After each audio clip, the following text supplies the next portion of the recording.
জাতীয় সঙ্গীত, এই জাতীয় সঙ্গীত বাংলাদেশের জাতীয় সঙ্গীত কখনোই হতে পারে না। এটা অলমোস্ট 80% মানুষ জাতীয় সঙ্গীতের, বর্তমান জাতীয় সঙ্গীতের পরিবর্তন চায়। জাতীয় সঙ্গীতের বিষয়টা কি ভাই কোনো ধার্মিকতা না? জাতীয় সঙ্গীতের যে পরিবর্তনের যে গুঞ্জনটা উঠেছে এটা আসলে নতুন না। এর আগেও এই জাতীয় সঙ্গীত পরিবর্তনের জন্য কিন্তু আন্দোলন সংগ্রাম হয়েছে।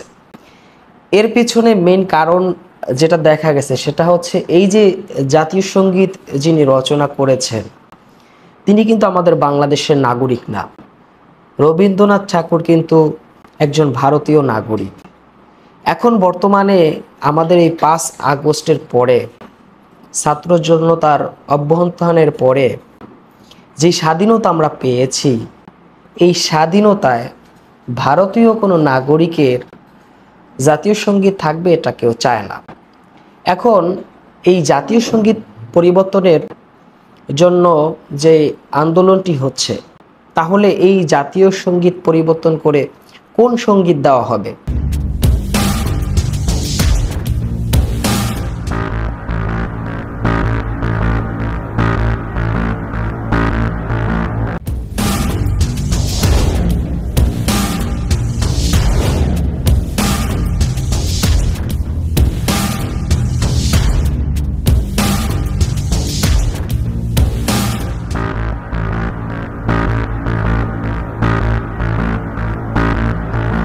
সকালে একটি পোস্ট আমি দেখেছি, সেখানে লেখা আছে ডক্টর ইউনূস সাহেবের ছবি দিয়ে লেখা আছে যে জাতীয় সঙ্গীতের পরিবর্তে এখন সূরা ফাতিহা পাঠ করা হবে।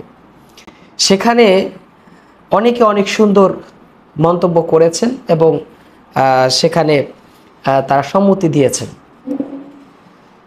আমাদের বাংলাদেশের বর্তমান যে অবস্থা, দেশের এখন একটি স্বাধীন দেশ, এই স্বাধীন দেশে সব কিছু হবে স্বাধীন।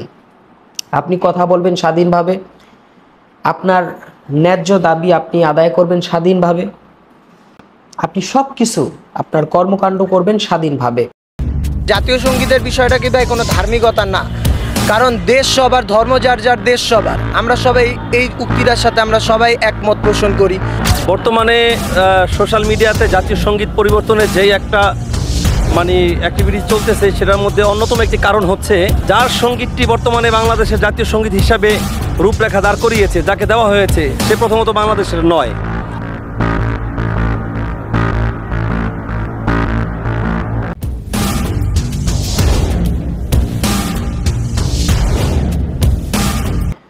ডক্টর ইউনূস আমি মনে করি তিনি যথেষ্ট একজন জ্ঞানী ব্যক্তি এবং যথেষ্ট একজন ধৈর্যশীল এবং সুন্দর সিদ্ধান্ত নেওয়ালা একজন ব্যক্তি।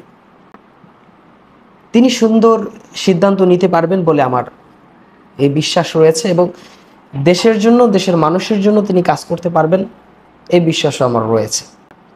জাতীয় সঙ্গীত যেটা আছে, আমার সোনার বাংলা, আমি তোমায় ভালোবাসি, এটা যদি পরিবর্তন হয়, এছাড়াও আমাদের দেশে অনেক আধুনিক সঙ্গীত রয়েছে, সেই সঙ্গীতগুলো যদি দেওয়া হয় তাহলে কোনো সমস্যা নাই। এবং আমি মনে করি যে এই সঙ্গীত এটা পরিবর্তন করা দরকার। কারণ হচ্ছে আমাদের দেশের অনেক কিছুই পরিবর্তন হয়েছে, সেই পরিবর্তনের পাশাপাশি আমাদের এই জাতীয় সঙ্গীতটাও পরিবর্তন হয়ে যাক, তাহলে দেশের মানুষ খুশি হবে।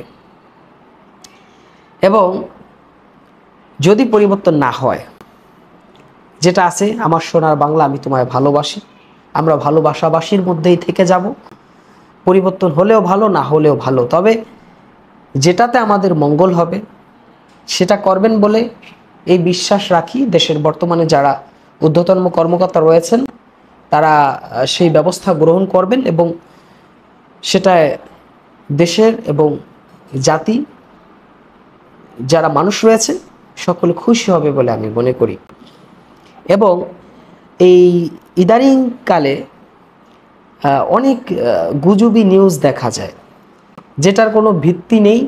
এই সরকার পতনের পরে এখন 24 সালে অনেক পেজ বেড়ে গেছে, যে পেজের মাধ্যমে শুধু গুজব ছড়ানো হচ্ছে ওইটা বললো, ও ওইটা বললো। আসলে আপনারা এই গুজবের মধ্যে পা দিবেন না এবং এই গুজবকে বিশ্বাস করবেন না। তাহলেই দেখবেন যে যারা গুজব ছড়ায়, যারা গুজবকারী, তারা সামনের দিকে এগাইতে পারবে না। ভালো থাকবেন, সুস্থ থাকবেন। আল্লাহ হাফেজ।